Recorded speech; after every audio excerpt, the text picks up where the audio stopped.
got some motherfucking design on right now. Latar belakang.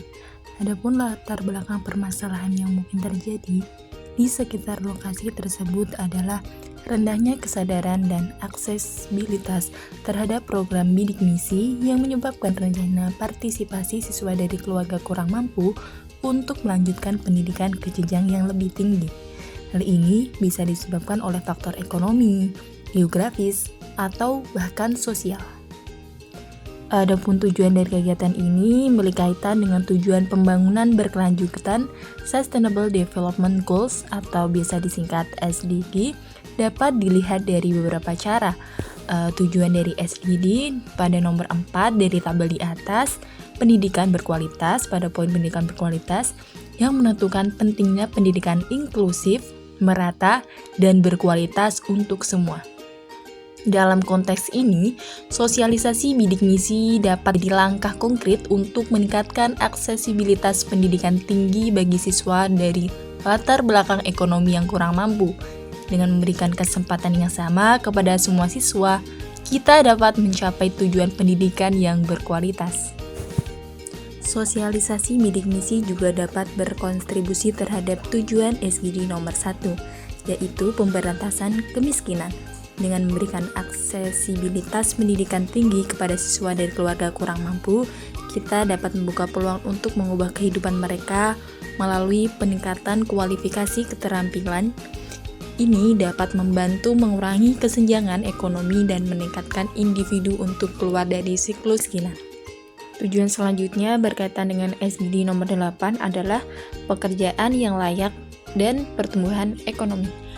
Sosialisasi bidik misi juga dapat membantu menciptakan tenaga kerja yang terampil dan berkualitas, yang merupakan faktor penting dalam pertumbuhan ekonomi yang berkelanjutan.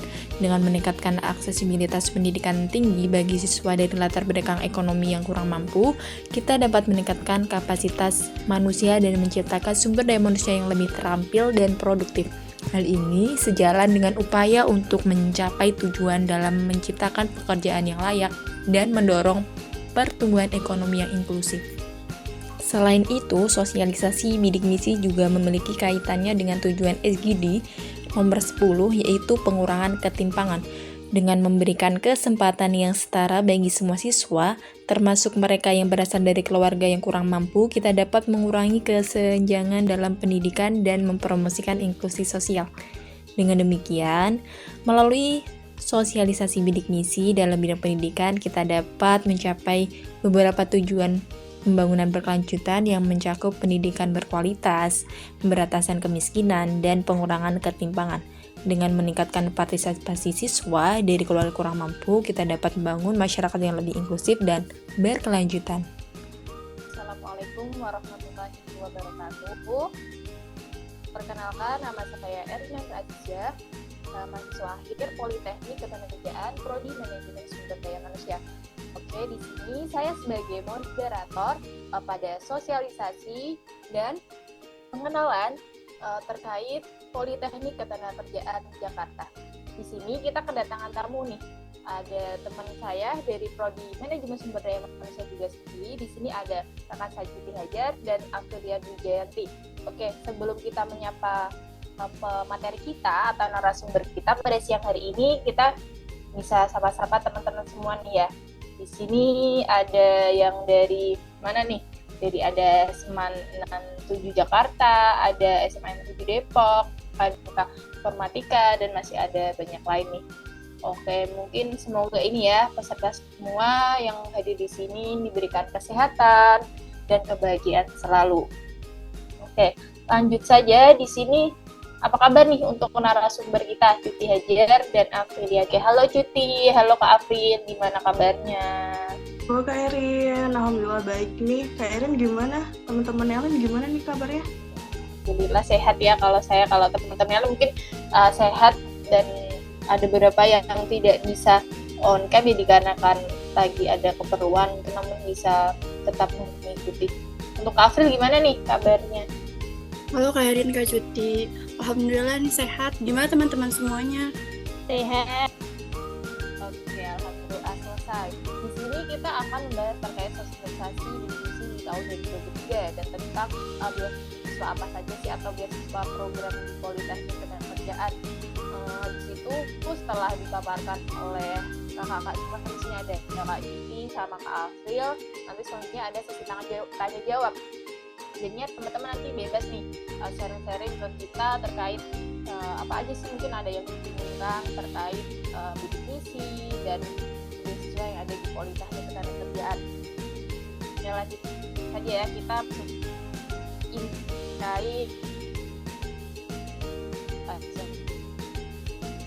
saya izin share screen.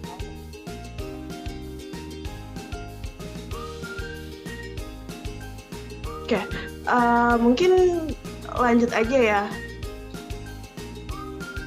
Oke, nah kita kan sekarang itu lagi prosesnya dari SMK atau SMA nih teman-teman yang masih sekolah atau yang baru lulus bakalan lanjut untuk kuliah.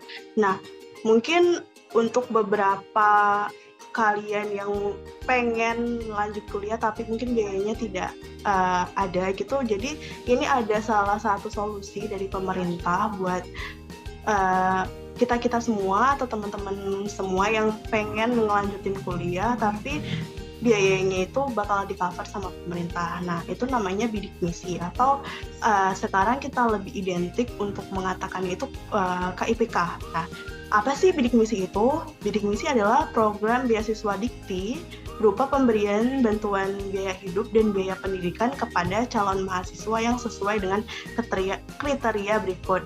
Nah, mereka-mereka yang bakalan menerima beasiswa ini harus memenuhi 4 kriteria ini untuk itu.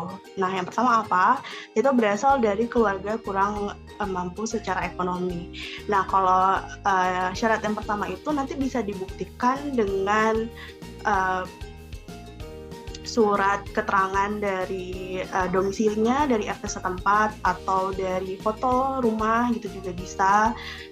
Biasanya juga diminta untuk meteran berapa, bulanannya berapa gitu bakalan dicek. Lalu yang kedua itu memiliki prestasi akademik yang baik. Nah, teman-teman yang punya prestasi akademik di sekolahnya mungkin jadi juara kelas ataupun nilainya itu bagus di atas rata-rata semua, nah kalian itu bisa buat daftar juga karena memenuhi kriterianya. Lalu yang selanjutnya memiliki minat yang tinggi untuk melanjutkan pendidikan di perguruan tinggi. Lalu juga yang terakhir itu mendapatkan rekomendasi dari kepala sekolah. Nah, kalian kan memiliki prestasi yang akademik yang baik. Nah, biasanya dari pihak sekolah itu bakalan memfasilitasi, jadi nama-nama kalian itu bakalan didaftarkan untuk bisa mendapatkan ketentuan dan belum menerima bidik misi di tahun sebelumnya. Terus usia maksimal pada saat mendaftar adalah 21 tahun. Nah, yang usianya lebih dari 21 tahun, yang mohon maaf teman-teman, kalian nggak bisa mendaftar untuk. Nah, di sini ada alur pendaftaran KIPK Merdeka. Yang pertama itu siswa login ke laman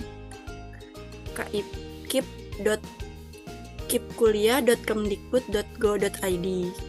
Kemudian siswa menginput NIK, NISN, dan NPSN dan alamat emailnya. Kemudian langkah selanjutnya itu akan validasi NISN dan KIP-nya. Nah, untuk validasinya itu ada validasi NIK dan bantuan sosial dan validasi NIK, NISN, dan NPSN dari Dapodik Kemendikbudristek, Sipintar Kemendikbudristek, dan DTKS Kemensos via Pusdatin Kemendikbudristek. Nah, selanjutnya langkah keempat itu ada siswa mendapatkan nomor pendaftaran dan kode aksesnya. Kemudian langkah kelima, siswa menyelesaikan proses pendaftaran KIP kuliah. Kemudian langkah keenamnya itu mendaftarkan dan mengikuti seleksi PT sesuai jalur masuk pada Panitia Seleksi Nasional dan panitia seleksi masuk perguruan tinggi. Setelah itu nanti akan diterima di perguruan tingginya. Kemudian yang langkah terakhir itu ada verifikasi jika diperlukan oleh perguruan tinggi. Di Politeknik Ketenagakerjaan sendiri merupakan kampus yang berada di bawah naungan Kementerian Ketenagakerjaan. Adapun kampusnya sendiri yaitu berada di Jalan Pengantin Ali nomor 71A RT 7 RW 6 di Ciracas, Kota Jakarta Timur. Selanjutnya di sini ada 3 program studi di Politeknik Ketenagakerjaan. Yang pertama di sini ada D4 Keselamatan dan Kesehatan Kerja. Dan yang kedua di sini ada D4 Relasi Industri, dan yang terakhir ada D3 Manajemen Sumber Daya Manusia atau MSDM. Biasa kalau teman-teman daftar kerja pasti bakal berhubungan dengan rekrutmen dan selection di awalnya gitu. Dan banyak lagi profil lulusannya gitu. Lalu ada D4 Keselamatan dan Kesehatan Kerja. Nah, ini sangat penting ya teman-teman. Misalnya kalian bekerja di suatu perusahaan, baik itu konstruksi dan sebagainya, keselamatan dan kesehatan kerja itu penting banget. Nah, mereka belajar tentang apa sih? Itu ada operator K3, teknis K3 muda, ada ahli K3 muda, lalu bekerja di ketinggian atau spesialisasi, lalu ada bekerja di ruang terbatas, lalu bekerja di dalam air, mekanik angkut, pesawat uap dan bejana tekan, ada higien industri, lalu ada kelistrikan. Nah, selanjutnya itu ada program studi D4 Relasi Industri.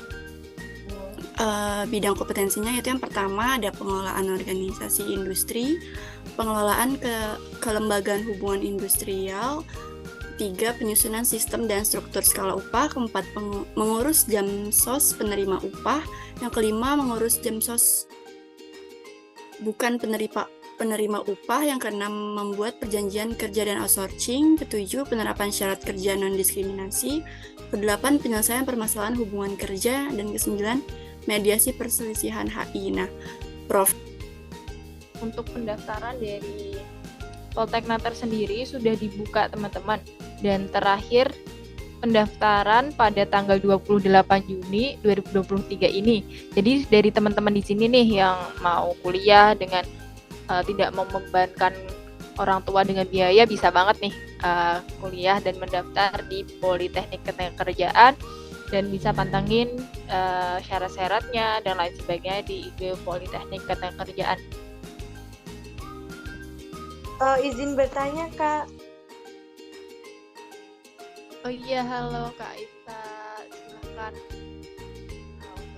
Jadi gini, setelah dijelaskan untuk biaya-biaya yang tadi kalau masuk Poltek itu pendidikan di Poltek, selain biaya pendidikan di Polteknaker yang gratis, untuk biaya hidup, tempat tinggal seperti asrama atau yang lainnya dan lain sebagainya itu apakah difasilitasi juga atau gimana, Kak? Sebelumnya terima kasih buat pertanyaannya. Ini yang pertanyaan yang sering banget ditanyain sama teman-teman yang pengen masuk Poltek. Selain pendidikan, apa sih yang bakal ditanggung?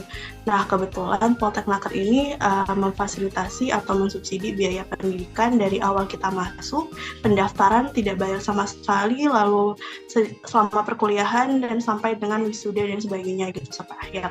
Nah, itu bakal ditanggung semua. Tapi untuk biaya pendidikan itu dari kita. Jadi teman-teman nantinya bakal kuliah tatap muka di Jakarta, lebih tepatnya di Ciracas. Jadi di samping itu bakal banyak tempat-tempat ataupun kos-kosan dekat kampus yang harganya terjangkau. Jadi teman-teman itu ke Jakarta hanya butuh biaya hidup dan biaya makan. Jadi selain itu ditanggung semua oleh Polteknaker gitu. Jangan khawatir teman-teman, nggak bakalan ada yang nantinya di tengah jalan dimintain untuk biaya pembangunan, tidak ada pembiayaan sama sekali selain untuk diri sendiri. Selanjutnya di sini ada pertanyaan nih dari kolom komentar dari Tasya SMK Informatika. Izin bertanya Kak, sebelumnya on-cam jaringan. Oke, tidak apa-apa. Terima kasih sudah join.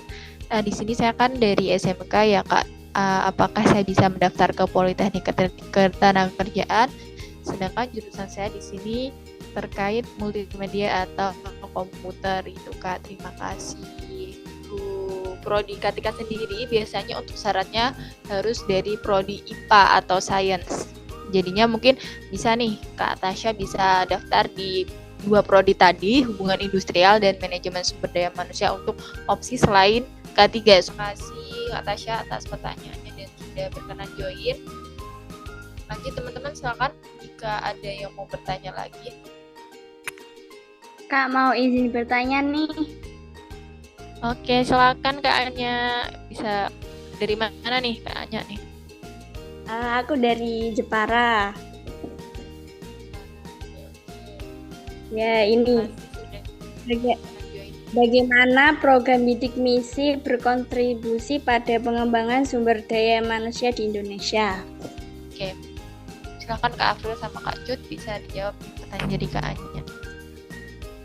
Ya, mungkin bisa langsung aku jawab ya pertanyaan dari Kak Anya. Nah, tadi pertanyaannya bagaimana program bidik misi itu berkontribusi pada pengembangan SDM di Indonesia. Nah, jadi program bidik misi ini berkontribusi pada pengembangan SDM di Indonesia dengan memberikan kesempatan pendidikan kepada siswa-siswa pendidikan perguruan tinggi khususnya yang berasal dari latar belakang ekonomi yang rendah atau kurang mampu tadi. Nah, dengan adanya program ini mungkin potensi siswa-siswa tersebut tuh dapat tergali gitu dan dikembangkan melalui pendidikan tinggi ini yang berkualitas. Nah, kemudian lulusan program bidik misi ini diharapkan dapat menjadi tenaga kerja yang terampil, berpengetahuan tinggi dan berkontribusi dalam berbagai sektor untuk kemajuan negara gitu.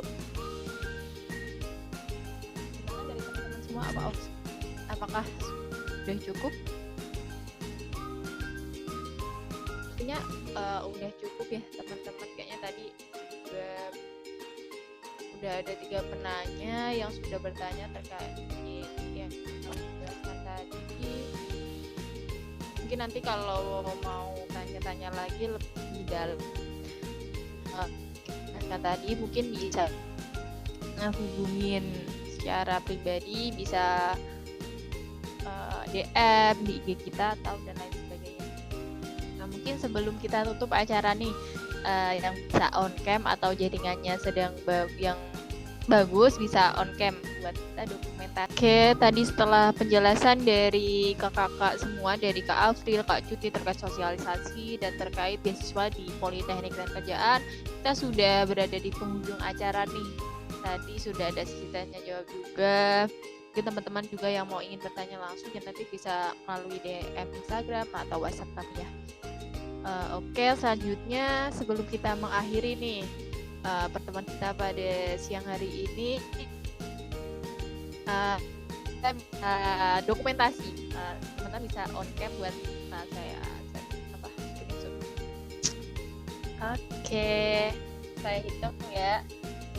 1, 2, 3. Oke, terima kasih teman-teman semua yang sudah hadir dan sudah berkenan untuk mengikuti acara kami. Apabila ada salah kata dan salah perbuatan, baik ada sedikit kendala tadi, kami mohon maaf. Terima kasih. Wassalamualaikum warahmatullahi wabarakatuh.